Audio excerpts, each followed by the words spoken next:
Good afternoon, ladies and gentlemen. I hope you have all had a wonderful first week back in Oxford.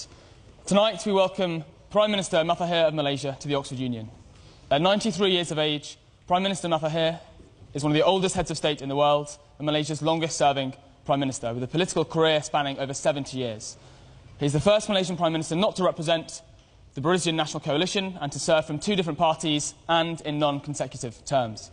He has overseen rapid modernisation and economic growth in Malaysia, but has been heavily criticised for his approach towards religious minorities and civil liberties. I hope you'll make the most of this opportunity tonight to hear from Prime Minister Mahathir and ask him questions. And with that, please join me in welcoming the Prime Minister of Malaysia.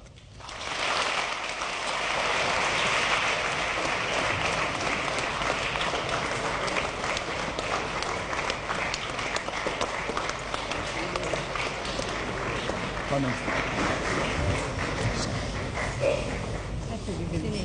Yeah, I think you should do. Straight. Yeah.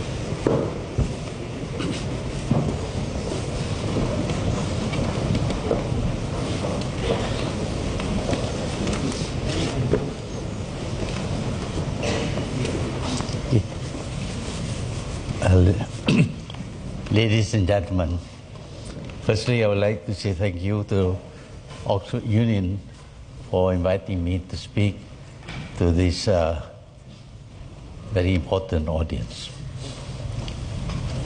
Firstly, I would like to say something about my own country, Malaysia. Malaysia, at independence, chose a democratic system of government. And for 60 over years, the system worked quite well. But we also found a lot of weaknesses in the system. It is possible, for example, for leaders who are elected to abuse their position, especially the Prime Minister, and reduce that democracy of ours into a kind of dictatorship. Now, this happened quite some time ago, but it is something that was not expected, which happened with the 14th general election. On the 9th of May, the single party, which had ruled the country for 60 over years, lost to the opposition. This has never happened before. And the people were so keen to see a change in the government that despite all efforts by the government of that time to stop people from voting for the opposition parties, the opposition won with a clear majority. This is unprecedented. It had never happened in Malaysia, because from the time of our independence, we had only one government. Different leaders, of course. There were altogether 6 leaders by the time we had our 14th general election. But at the 14th general election, for the first time, the people showed that they wanted a change of government. Some people may say that this one party running the country for 60 years cannot be democratic. I would like to say that it is not so democratic as compared to countries like those in Europe, like here, the United Kingdom, America, and the rest. But what happens is that despite certain deficiencies, the party won the elections repeatedly, and there were no serious accusation that the government or the government party had fiddled with the election system. But this time it is different. The people really wanted to change the government. They were afraid, because Malaysians are very timid people. They don't take to the streets easily surely they don't show any tendency towards violence.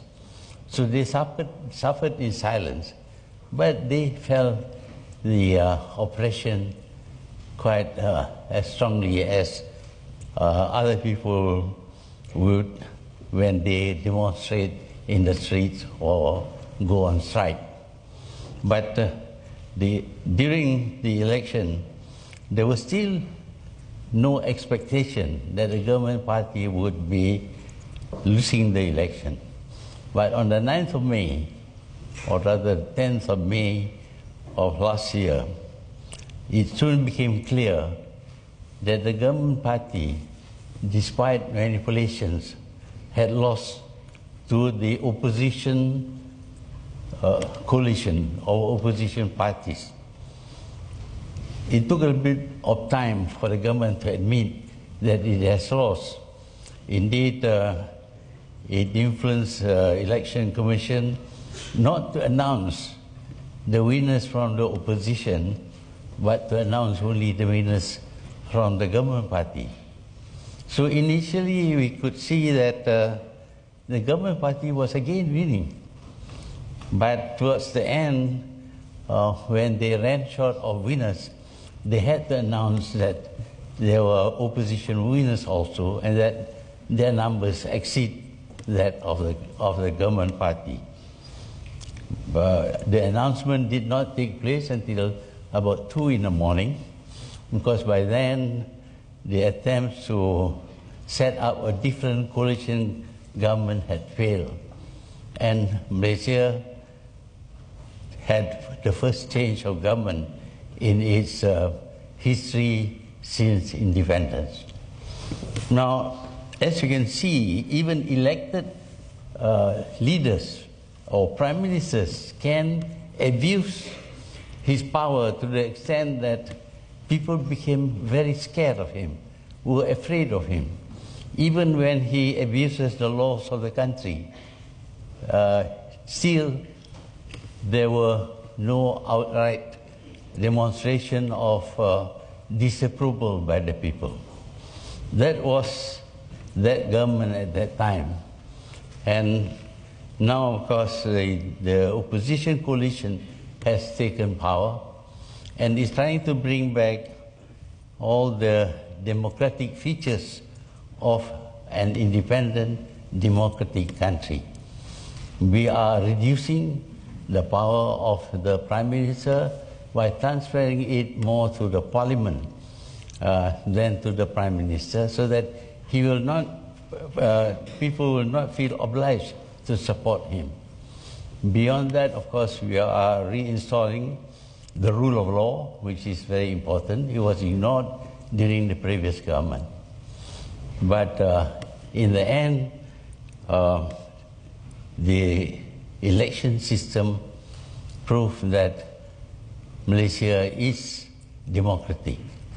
Many people would dispute what I say, because many people think that Malaysia is not very democratic. But I would like to tell you that since independence, it has held 14 elections, and there was not much complaints about the elections except the last one.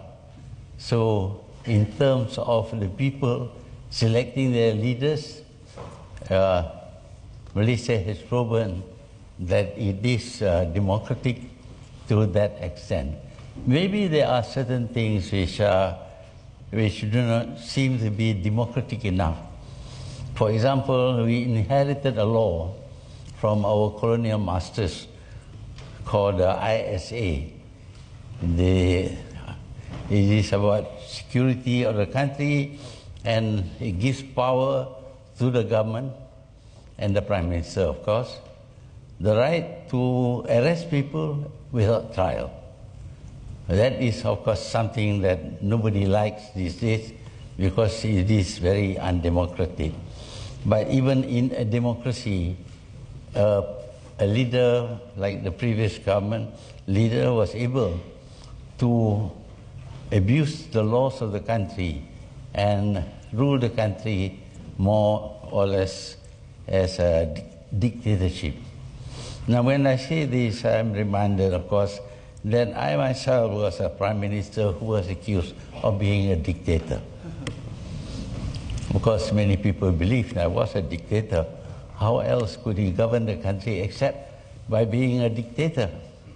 I just would like to point out that in the history of nations, there has not been a single dictator who stepped down while he was in power and allowed others to take over from him.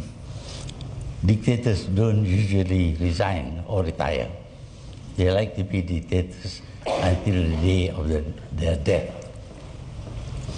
So, to that extent, we claim that Malaysia is a democracy. But democracy can be manipulated in many ways. And democracy is very difficult to work. It's so complex. So many people have freedom and they can do what they like, say what they like. And this is not something that strong people tolerate. But democracy is good in the sense that it allows people to choose their own government.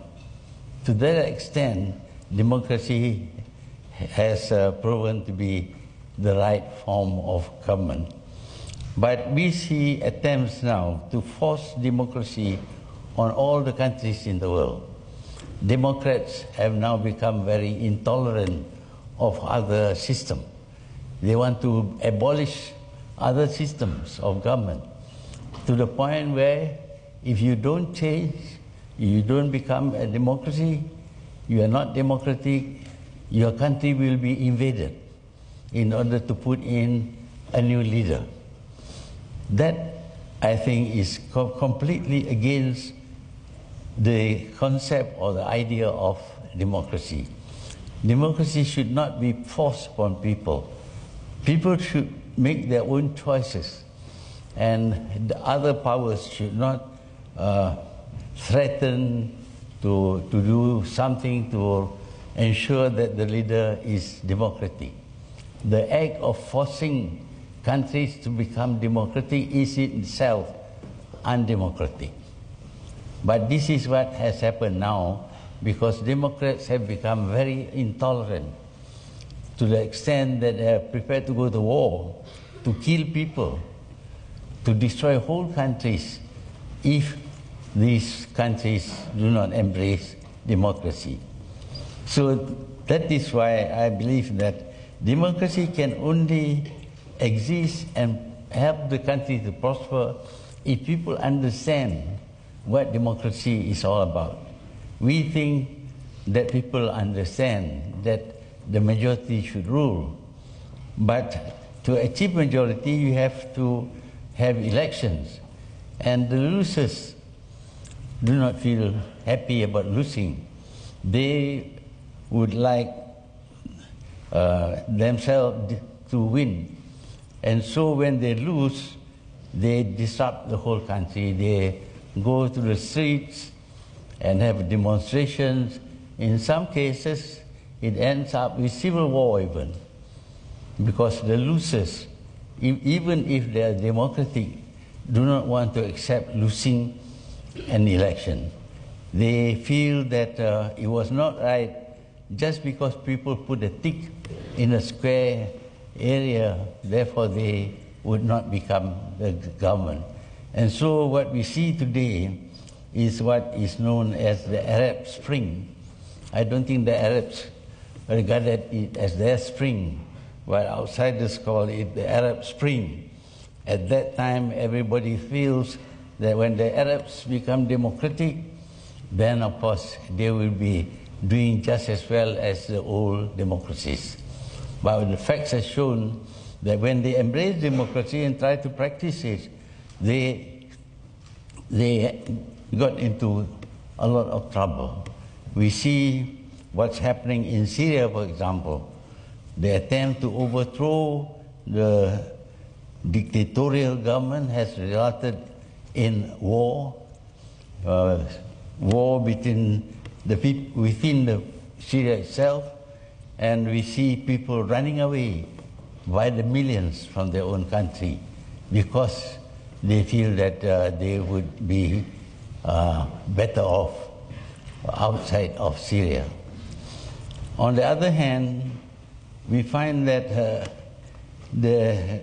during the time of the authoritarian government, not so many people will be killed because of disputes or anything else. It is true, perhaps, that some people will be thrown to jail without trial, would even be tortured, but the number of deaths is far less than what we see in the attempt to impose democracy on the country. We see a lot of wars being fought, people being killed and injured, and the whole country devastated. So while we think that democracy is the best form of government, we have to remember that these people are not familiar with the system. They have had autocratic government for centuries, but to turn them into democracies overnight is something that is very disruptive and can result in wars. Democrats must always remember that it took a long time for democracy to be accepted and practiced by any country. It took almost 200 years for democracy to be practiced in this country. They had time to enunciate what democracy is all about and to practice it in stages. Of course, in England, for example, in the early phase, only landlords were allowed to vote. Others were not allowed to vote. It took a long time before women were allowed to vote.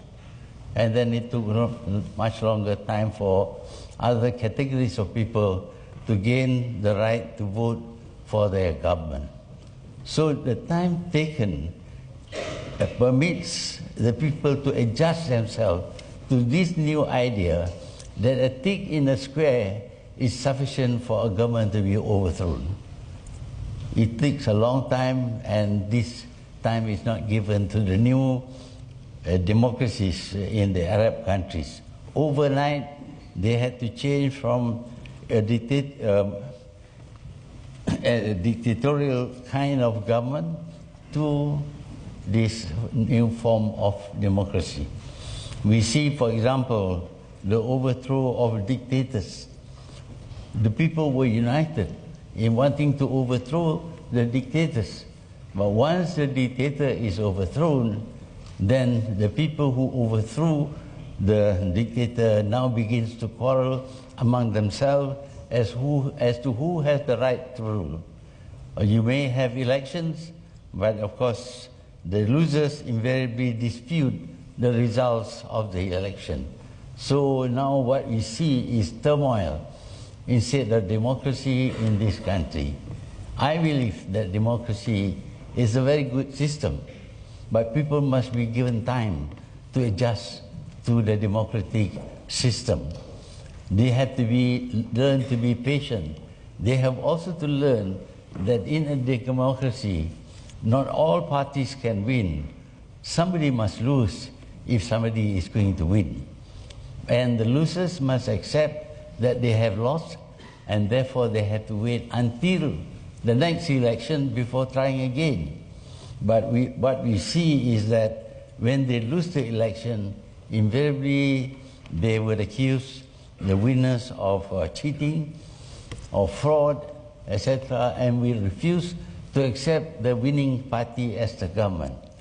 So because of that, you see a lot of turmoil in these new democracies because they are not used to the system and they cannot understand why somebody's little mark on a piece of paper could result in their being defeated. So that is the situation that we see today in many new countries trying to adopt the system, the democratic system. But Malaysia has been very fortunate in that the transition from being a colonial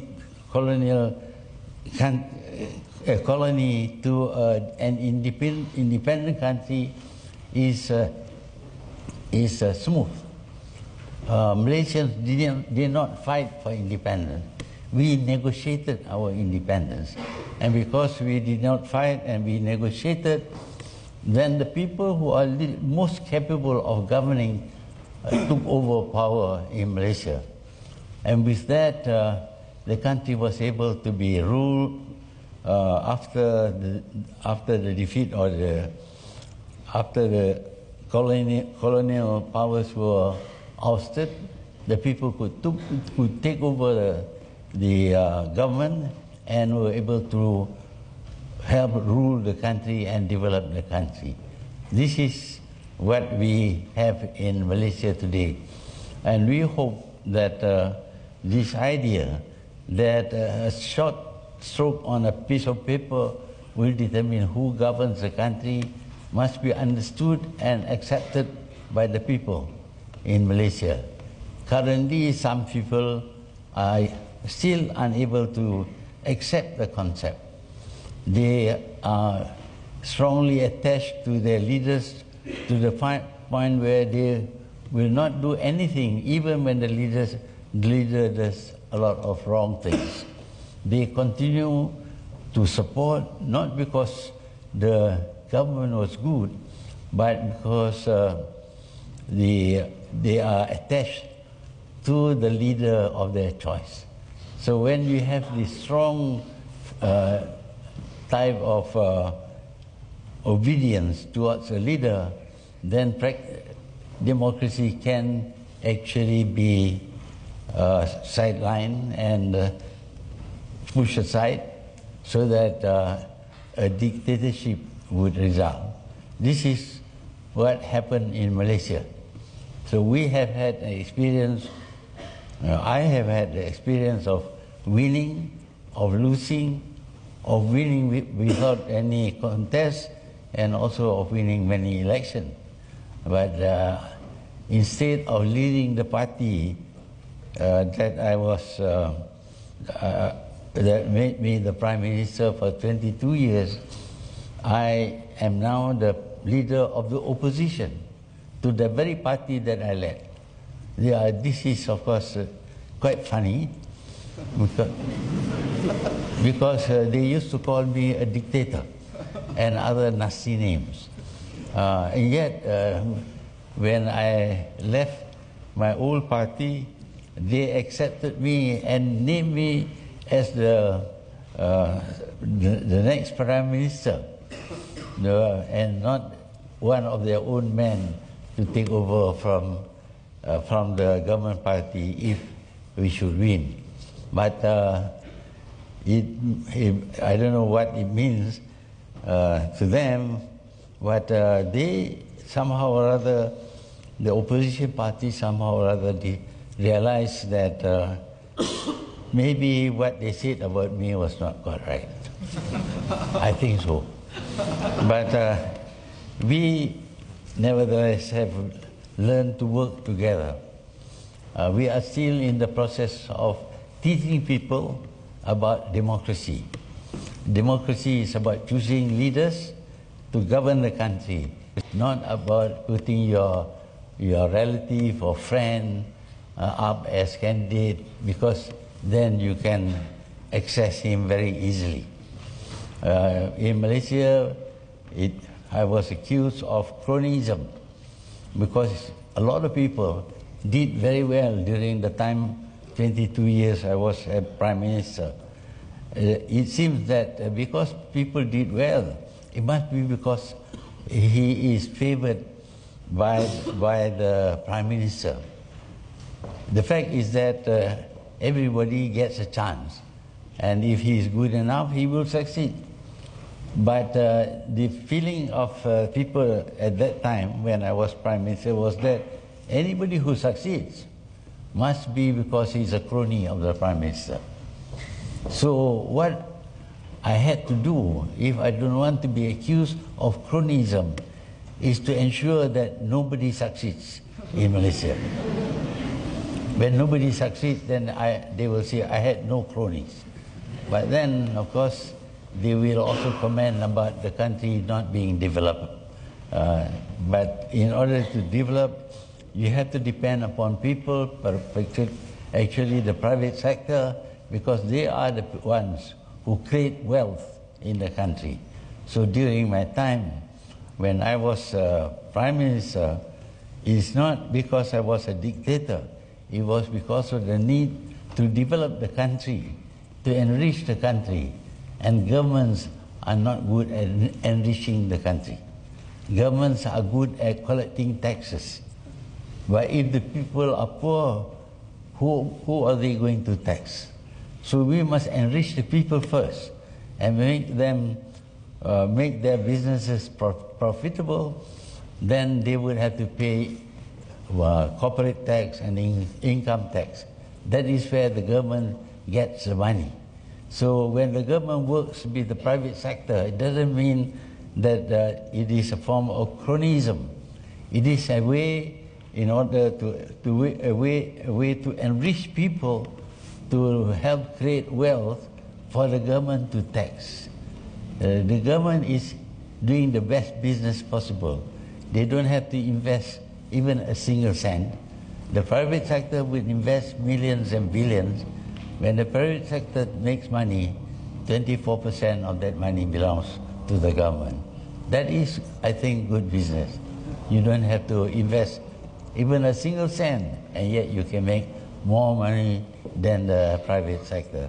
That is how I see government in Malaysia. We work very well with the private sector under a concept called Malaysia Incorporated, and because of that, Malaysia has prospered to the point of being called an Asian tiger.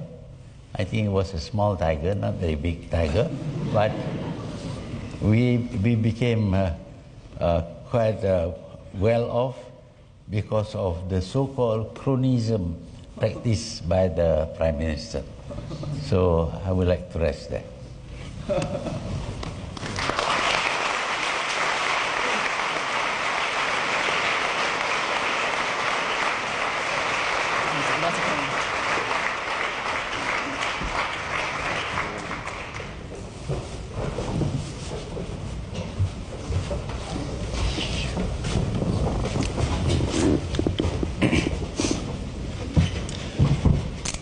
Thank you for that speech, Prime Minister. Now, I wanted to start by asking, you spoke about the importance of democracy and your role in that. Why, as you were entering into your 90s, did you feel a sense of duty to return into mainstream Malaysian politics, and why do you think it had to be you that stood to take on the role of the Prime Minister? Well, it was not my wish to come back as Prime Minister. 1 week after I stepped down, the whole system changed. All the projects that were agreed between us were dropped. And in its place, we find the Prime Minister had his children, and his children were involved in making use of the Prime Minister's authority to enrich themselves. At that stage, people came to see me. Very early on, they came to see me in groups and asked me, please do something. They didn't specify what I need to do. They said, please do something. So I tried to advise the Prime Minister. It didn't work. Finally, I had to resign from the party because of the first Prime Minister.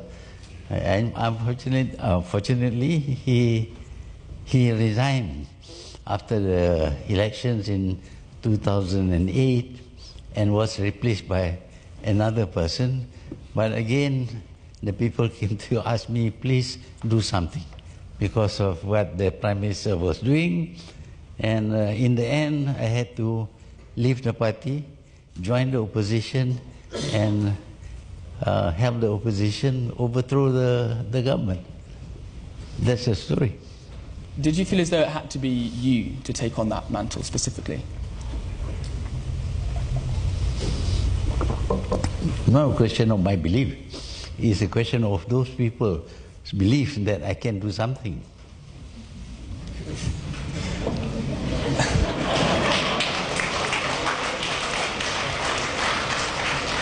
Now, as you know, the Union, the Oxford Union, was founded on the principles of free speech, honest debate. In that vein, I wanted to ask you about the Internal Security Act.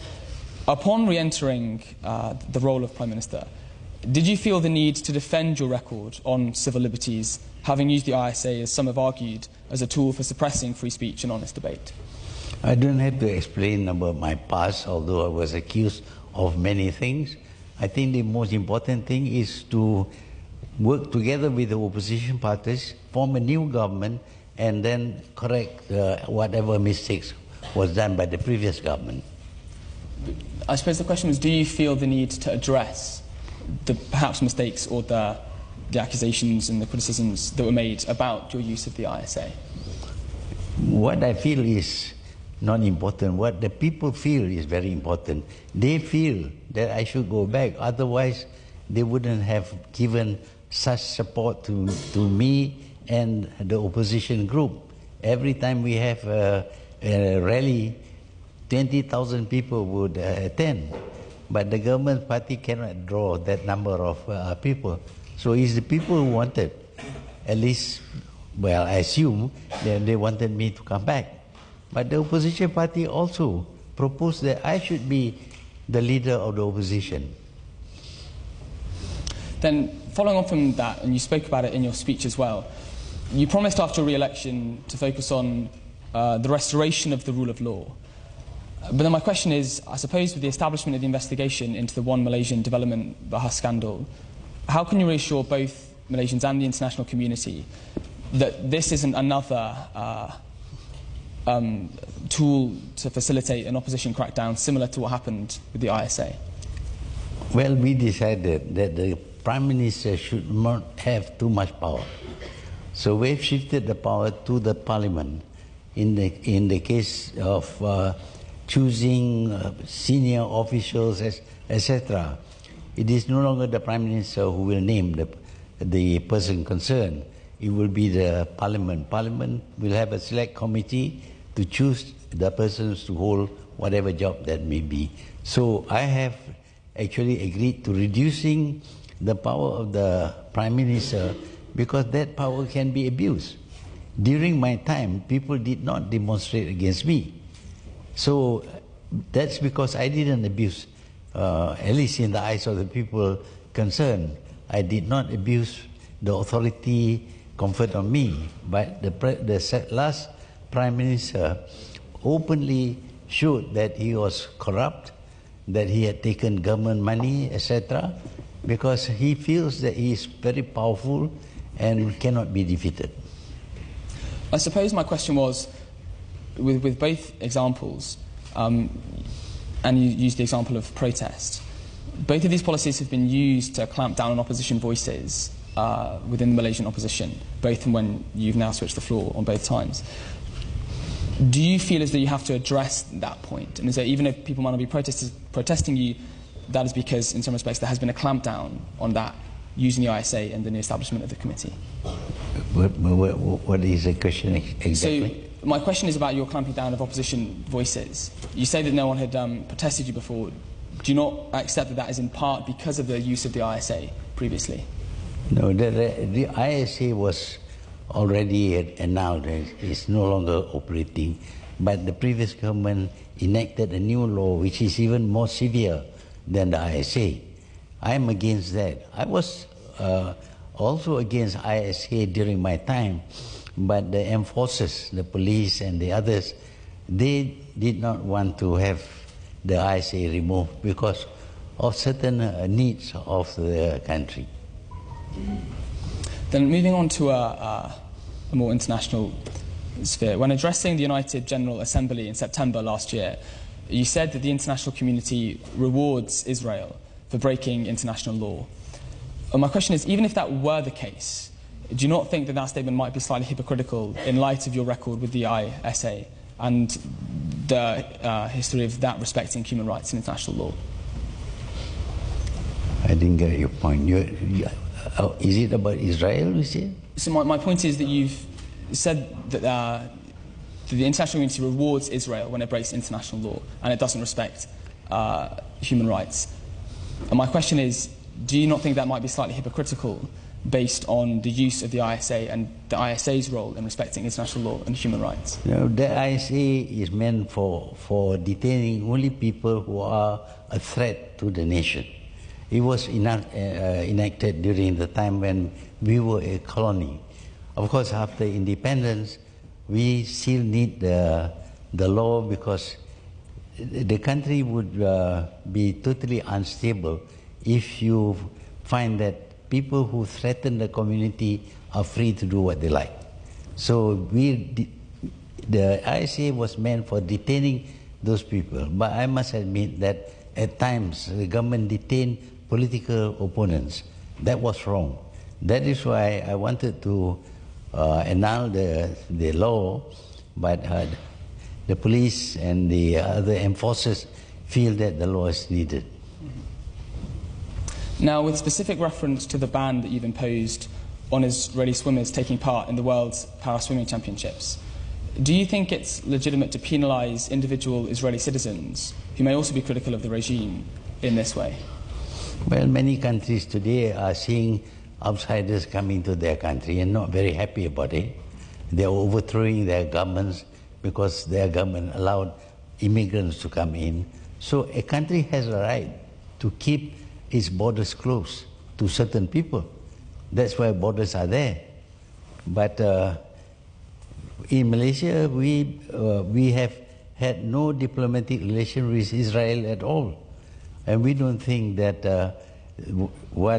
that they should come to our country because we have no relations with them. And we feel that they were doing a lot of wrong things but getting away with it because nobody dares to say anything against them. But I suppose my question was, you may think that true of the Israeli state and the government of Israel, but is it fair to penalise the individual Israeli citizens from taking part in this championship? Well, it is not fair to call me anti-Semitic. They should call other people anti-Semitic. I'm not anti-Semitic. The Arabs are all Semitic people. Well, I did want to come on to that point. You've previously called and defended yourself in calling the Jewish people hooked nose and saying that they have an instinctive sense of money. Statements like that are anti-Semitic. But my question is, why do you oppose the actions of the Israeli government, not with criticisms of those actions themselves, but with racist anti-Semitic remarks like those targeted at the Jewish people? Well, I can understand this. We talk about freedom of speech, and yet you cannot say anything against Israel, against the Jews. Why is that so? If we are free to say what we like, we can say that we are something that will be regarded as anti-Semitic by the Jews. That is their right to hold such opinion of me. It is my right to tell them also that they have been doing a lot of wrong things. But that in fact, wasn't the point of the question. The point of the question was, these are remarks targeted at individual Jews, not the Israeli government. So why don't you oppose the Israeli government's actions directly instead of attacking with these remarks the Jewish people themselves? Well, it seems that most of them support the stand taken by Netanyahu against the Arabs. So when I say only the Zionists, people do not understand. What they do understand is the word Yahudi or Jews. That is what they understand. If I take action against this team, cricket team, it's not wrong because, for example, Europe wants to declare palm oil as poisonous. Why do you hurt the poor palm farmer in Malaysia? Because you dislike the government. I think the essence of the question was different, and I'll return to it again. It was that you can criticise the actions of the Israeli government without criticising, in this kind of anti-Semitic way, the Jewish people themselves. And do you regret targeting the Jewish people themselves, not the Israeli government, in these cases? Well, we can't do very much about the Israeli government. They are very powerful. So we don't say anything about the Israeli government, but we don't have to show friendship towards them. If they want to come to our country, we have borders which we got to allow only people whom we like to come to Malaysia. But the people who have done a lot of wrong things, if we consider them as unfit to visit Malaysia, that is our right. But then, even if what you believe you are saying to be true, why do you think these reactionary racist politics is the way to finding a road to the two-state solution that you so desire? How's that? So your policy is in support of the two-state solution, but why do you think these kind of remarks help achieve that goal instead of finding some kind of constructive way of building that solution? I don't know about constructive way. This is a government that doesn't care about the opinions of others. That's why they keep on committing war crimes all the time. So what I say is what I have a right to say. But if they don't like it, they can say they don't like it. I don't care. But it's, with all due respect, it's not about caring. It's about creating a climate of politics that isn't anti-Semitic or racist. And do you think that these kind of statements aid that process or hinder the process of achieving a solution?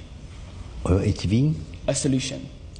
A solution should be, should go down to finding out the reasons for the behavior of the Jews and of the Arabs. This did not happen 70 years ago, did not happen. Until you create the state of Israel, you took Arab land and gave to Israel, and the Arabs were expelled from Palestine. Is that right? But the people supported. I am surprised that reasonable Democrats keep on supporting the act of seizure of foreign land to create a nation for somebody. I think on that point it would be a good time to open up the floor to audience questions. I'll take the hand at the very far back left. Yes, you sir. Sorry, not you sir. Yes, yeah. To my left, yeah.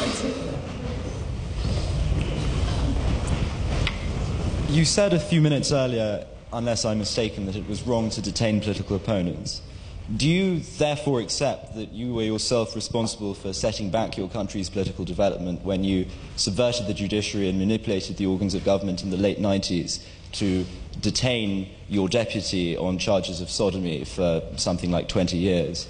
Do you also further accept that, far from being reluctant to democratize quickly, you've actively abused human rights using antiquated and unjust laws such as the ISA and laws concerning sodomy?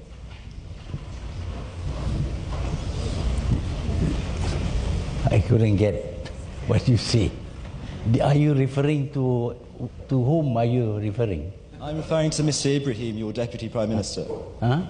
Anwar Ibrahim, your Deputy Prime Minister from the 90s. Deputy?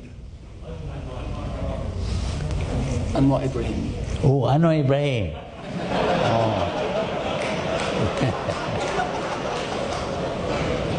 Even if I tell you the truth, you're not going to believe it.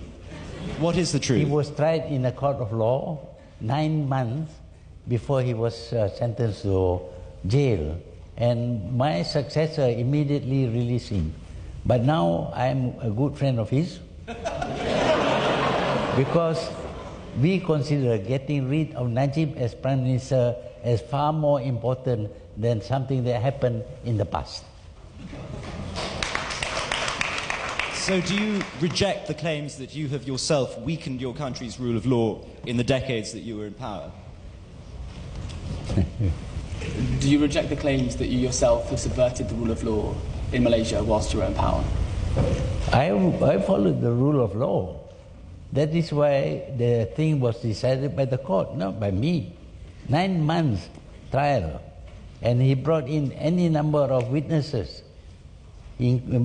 All kinds of things were shown in the court. What else do you ask for? If he had appeared before me and said, I want to sack you, then you have a right to complain. But you say about the rule of law. The rule of law says that if you commit something wrong, you will be charged and tried in a court of law, and it is the judges who will decide, not me. Is sodomy something wrong? Is sodomy something wrong? In our society, it is wrong.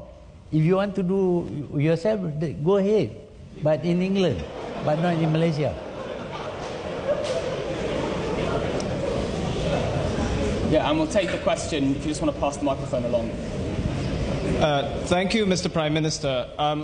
As to your point about people having to be ready and waiting for their time to be democratic, depending on where they are in a sort of scale of civilization, I just want to point out that I'm from India, the world's largest democracy, which I don't know had very much preparation before it became the world's largest multi-party democracy, despite having over 400 million illiterate people. So where does that example stand in the larger history of people becoming democratic? Thank you.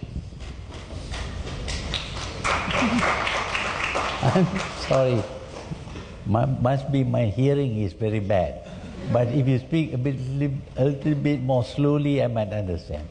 My question was that when you look at the example of India, the world's largest democracy, it is a country with over 400 million illiterate people, and yet I don't know that it ever waited to become democratic at the right time. And so when one sees democratic aspirations expressed in various parts of the world, why do we disregard them based on the conditions of those societies rather than the aspirations themselves?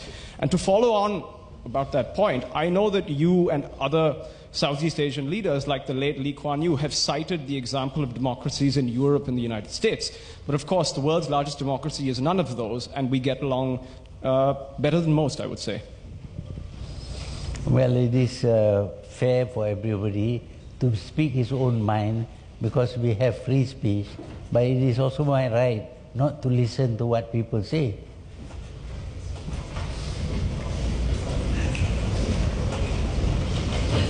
Right, I think we'll take another question on that. And on the question of democratic aspirations among various peoples, are they legitimate or not, regardless of where these people are in a sort of scale of civilization? Well, if you go up to somebody and curse him in his face, I think he has a right to do something to you, might slap you. But he doesn't do anything like that. He expresses his opinions in some other place where I cannot reach him. Whether I listen to him or not is a matter of choice for me, not for him. Let's go to the hand. The hand, yeah, you sir. Not you, sir, the hand.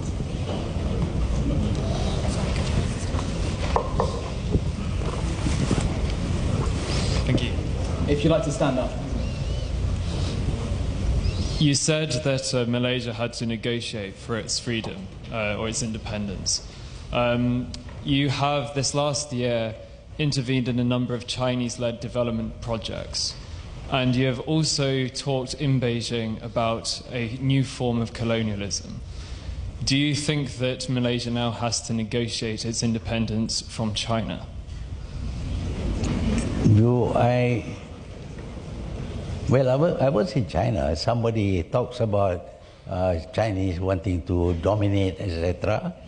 Well, they can talk about that, but it's not necessary for me to just agree. I pointed out that there are other forms of colonialism, including economic colonialism. That is my right to answer.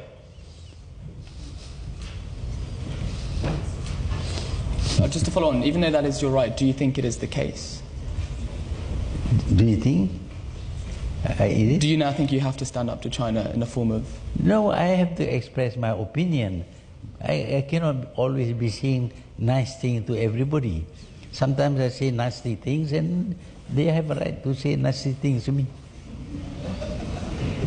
Yeah, we'll pass the microphone just along to the hands. Yes, It's me. Take a seat. Please.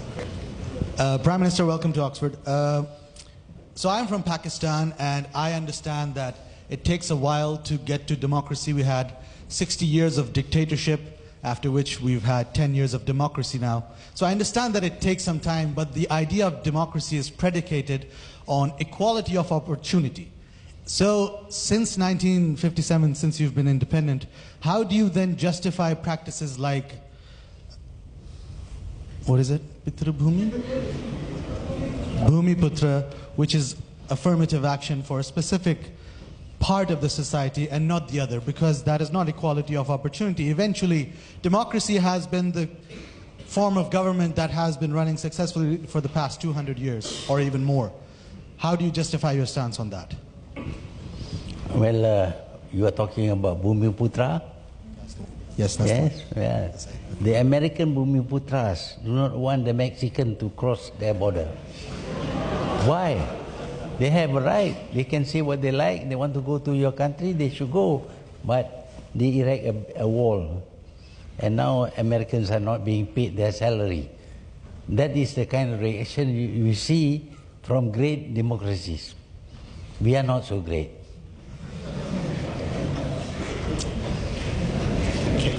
I'm not satisfied by the answer, by the way. No.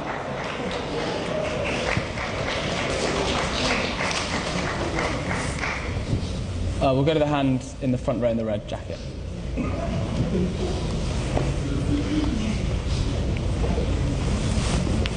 Thank you, Prime Minister. Just following up from that last question, it is my understanding that Bhumi Putra isn't a policy against immigrants coming into Malaysia, but rather certain ethnic groups that have historically been in Malaysia for almost centuries. In that situation, how do you still justify the exclusion of certain people? And do you think that this creates a lack of cohesion in Malaysian society when you divide it into Indians, Chinese people, and Malay people? Well, a country has a right to determine who should come, who should not be allowed to come into their country, especially to become citizens. But Malaysia was very generous. The Bhumi Putra, the indigenous people, accepted people who were brought by the British to Malaysia.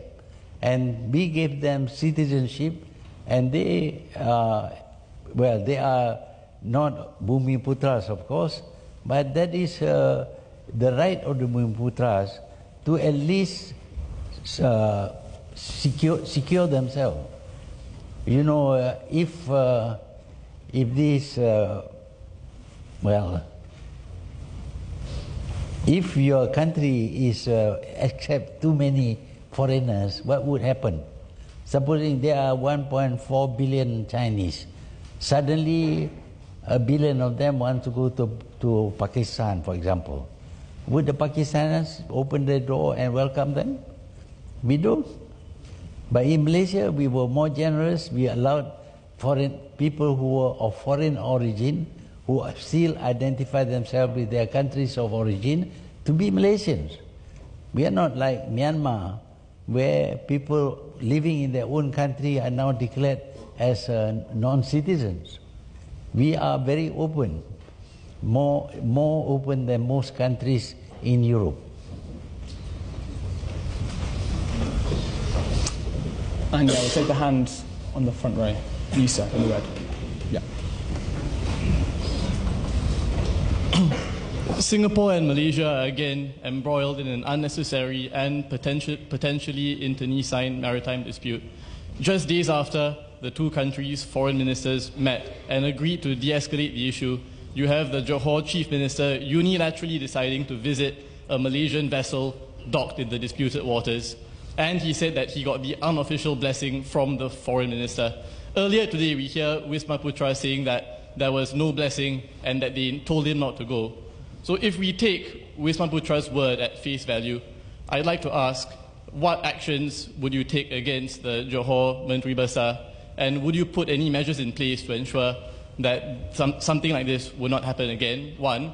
And two, would you not agree, Tun Dr. Mahathir, that actions like this contribute to the perception that your government is pugnacious, that your government acts in bad faith, and that your government, in the words of Najib Razak, wants a return to the days of confrontational diplomacy and barbed rhetoric. You're welcome to choose Najib, but unfortunately, I think you are not a Malaysian citizen, so you have no right. Are you a Malaysian?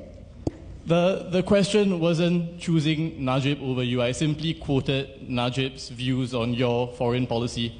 The question is whether through your actions over the high-speed rail, the airspace, the maritime dispute, the Crooked Bridge, the water price revision, you want a return to the fraught diplomatic ties with Singapore that we saw during your initial tenure as PM, or if you want to go beyond that. Well, I'll tell you this. Singapore buys water, raw water, from Malaysia. How much does Singapore pay? 1 cent. For 1,000 gallons, they pay 1 Singapore cent, equal to 3 Malaysian cents. Since 1926. You mean to say prices don't change? And then this, yes? Malaysia has had the opportunity to revise the 1962 water agreement, and Singapore sells treated water back to Johor at a subsidized price, and we sell 11,000 gallons per day, more than what we are obligated to do under the agreement.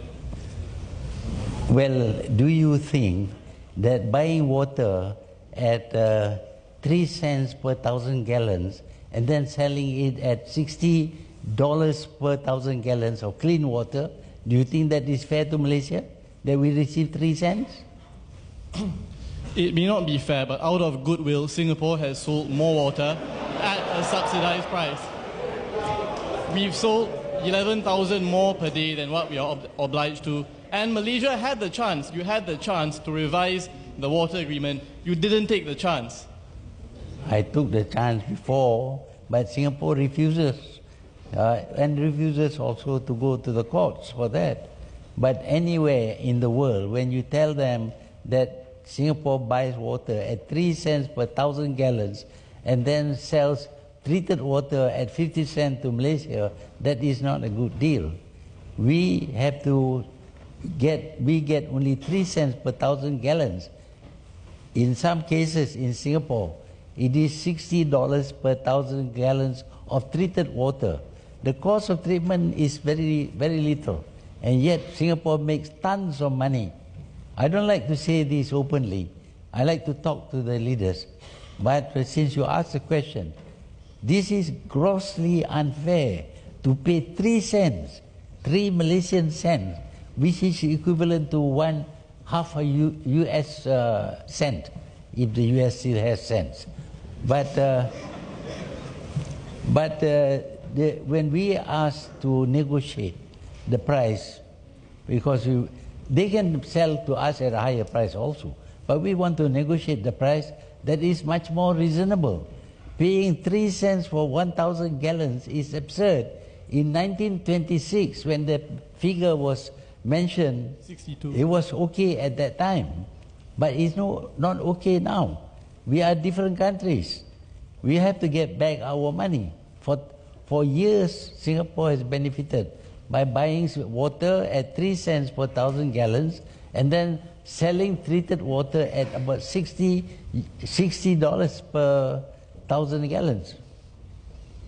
I take your point, Dr. Mahathir, but my initial question was about the maritime dispute and whether you're going to take any measures to prevent something like the Menteri Besar going into the waters unilaterally again. If you could answer that, I'd be most grateful as well. Thank you. Well, the Menteri Besar went without our permission. He thought that it was Johor waters, that's why he went there. I mean, the reaction to his going there is quite severe, as if we are going to war. I mean, he is going to go in a ship into neutral water.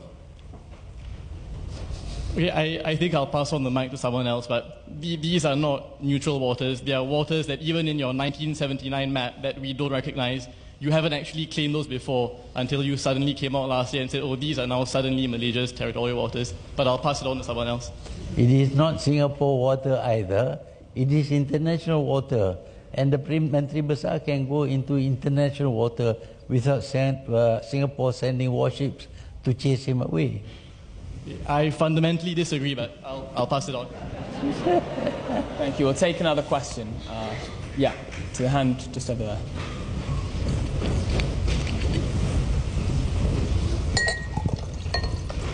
Thank you, Prime Minister, for coming to Oxford. It's a long way from Malaysia, I can tell. My question is about Chinese investment. Just now, there was someone raising questions about Chinese new colonialism. Recently, there's been a lot of what the Chinese government calls hysteria around the company called Huawei, the phone company that also builds communication towers. I think it was only yesterday that Oxford denied all the sponsorships and grants from Huawei for issues that they did not disclose. So on the matter of Huawei, what's your attitude on this, especially their future involvement in the 5G communication tower in Malaysia? Do you share the sort of strategic concerns that the US government does? In general, what's your view on Huawei's investment? Thank you. What's the name of the company? Huawei. Huh?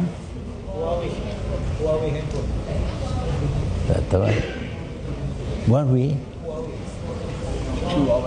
Oh, the Chinese company, who one of the huh? Huawei, yeah.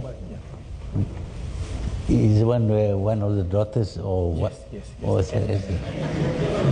there is something between China and Canada or US. We feel the effect of this trade war between them, but we don't have any say about whether they should stop or do anything. These are big powers. They are very, very powerful. We are small countries. We cannot tell them to do what we like them to do. Yes, my question isn't about a trade dispute between China and the US. My question is about whether you have any strategic concerns about Huawei building communication towers in Malaysia. A lot of Western governments nowadays, the US, Germany, the UK, even Poland, they seem to think that they can't let Huawei do this anymore. What's your view on Huawei's role in Malaysia in the future? We have not caught them doing anything wrong in Malaysia.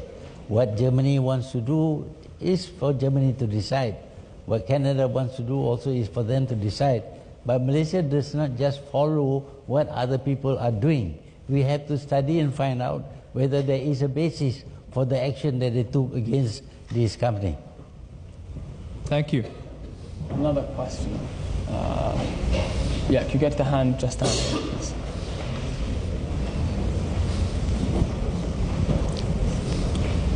Thank you very much, Mr. Prime Minister, for being here. Given the uneasy situation with Singapore, with the benefit of historical hindsight, do you believe that it was the right decision for Malaysia to expel Singapore in the first place? Or would things not have turned out so well for either party? Please repeat yourself, that glaring.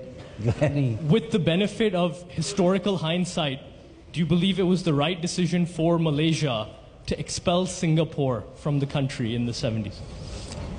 That has happened a long time ago. We cannot do anything about it, so we don't question whether it was right or wrong. But the fact is that Singapore was a part of Malaysia before. It is our country. Normally, when a country decides to decolonize, the land goes back to the owner of that land, to the country which owns that land. That happens to Hong Kong, to Macau, and other places. But in our case, we find that people in Singapore are not compatible with the people in Malaysia. They have a different viewpoint and different ideas about how a country should be ruled. So it is for that reason that they were asked to leave Malaysia. And I think it was a wise decision at that time. And let's take two final questions. Yeah, one from the hand in the back.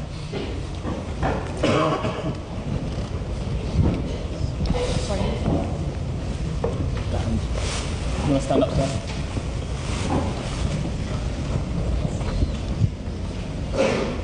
Thank you, Prime Minister Mahathir Mohamad.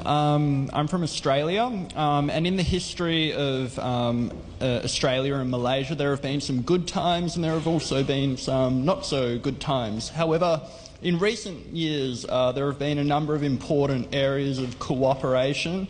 On the multilateral level, there's been the five-power defence arrangements, as well as the Trans-Pacific Partnership. On the bilateral level, there's been the Australia-Malaysia Free Trade Agreement, the Colombo Plan, and now the new Colombo Plan.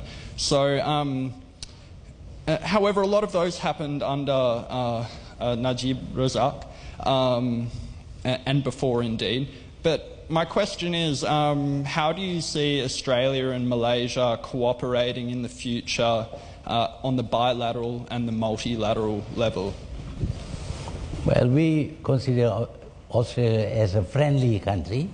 Of course, like all countries, sometimes they say things which are not palatable to us, and sometimes we say things which are not palatable to them. I mean, while you are friends, sometimes you have a need to tell a friend that you have done something wrong. If you tolerate everything that somebody does because he is a friend, then you are no friend. So we tell Australia that because they decided to recognize Jerusalem as the capital of Israel, that will only cause a lot of people to get very angry, and some of them might become terrorists because of that. That's what I told the Prime Minister. It's up to him to do what he likes, of course. He has a right. But what I think will happen is that you are causing a lot of people to feel very angry, and they are frustrated, and when they cannot do anything, they go and blow themselves up in your country. That's what will happen. And then we'll take one final question. Yep, can you go to the hand for the just in there? Yeah, try to stand up. No, to the lady, yep. No. You can both go, we'll do two more. Yeah, you, madam, and then to the hand in front, yeah. You'd like to go first, and then we'll go to one. So I would like to ask about biodiversity in Malaysia. You have one of the most biodiverse countries in the world, and climate change is coming, we can't deny it. I would like to know what your plans are with also developing Malaysia as a country, making it more of an Asian tiger. Are you doing anything sustainable with your development, as well as preserving the precious wildlife and ecosystems that you have? What is it that you say? As you develop as a country, what are you doing to preserve the biodiversity of Malaysia? Well, biodiversity, environmental concerns. Yeah. Well, we appreciate that we cannot create an environment that is all to our liking. We have to accept things as they are, and we are very tolerant towards certain things happening in our country. But the main thing, of course, is that if you don't break the law, you are okay. Yeah? I don't think you quite understood my question. What I'm asking is, what are you doing in terms of your development and your political policy for preserving the environment and leaving your country as beautiful as it is? Because you have palm oil plantations which are expanding at an ever-growing rate. What, are you doing anything to have sustainable growth? What is our sustainable development policy in protecting our environment, at the same time developing our country? Yeah. Well, we, of course, all governments, all countries want to become developed. But of course, we are aware about the environment. We have preserved our environment much more than most developed countries. Malaysia still retains 50% of the land covered by forests, but we have to have living space. So sometimes we have to clear some forests, but generally we want to preserve what is naturally found in Malaysia. We are very concerned about the environment.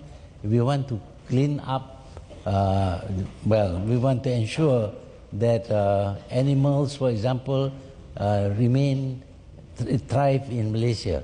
We have about 200 tigers left, and we are looking after the tigers. Of course, tigers sometimes eat people, but that is, it's the fault of the people who get eaten. But anyway, we care for the environment, and we will ensure that our development is sustainable. And then the final question from the hand just over there. Hi. Okay. Thank you very much, Tun M, for being here and for giving that speech. I wanted to draw your attention to what you said about Bumiputra rights and indigenous rights earlier. And recently, the federal government has decided to take on the case for the Temiar Orang Aslis in Kelantan to sue the past government on behalf of their breach of fiduciary duty to the Orang Aslis. And I was just wondering, I mean, this is a very late development, I would say, because fiduciary duties has been breached by both the federal and the state governments to Orang Aslis for the past 60 over years.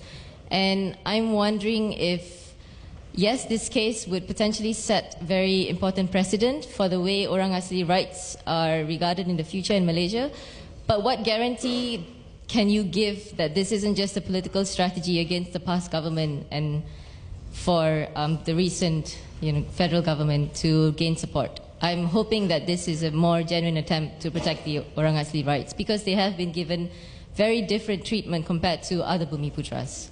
That's all. Thank you. Well, I don't know about the difference that you mentioned, but I know that special attention is paid to the well-being of the Orang Asli. In fact, in Malaysia, the number of Orang Asli has increased, whereas we see in some other countries, the Orang Asli have a diminishing number because they are not well looked after. But in Malaysia, as you can see, an Orang Asli can rise to the level of being Assistant Commissioner of Police. That is a very high rank. That's how we treat the Orang Asli. Not wanting to keep them in the forest, eating whatever animal they could find in the forest, but we want to educate them. We want them to share in the prosperity of the country. And they are now accepted in many places, and they have become senators in our parliament. And also we have sent them abroad for studies up to university level. I don't see that happening in many other countries where there are Orang Aslis. Thank you very much for answering those questions, Prime Minister. That's the end of questions. So ladies and gentlemen, if you'd like to join me in thanking the Prime Minister for joining us today. Thank you, sir.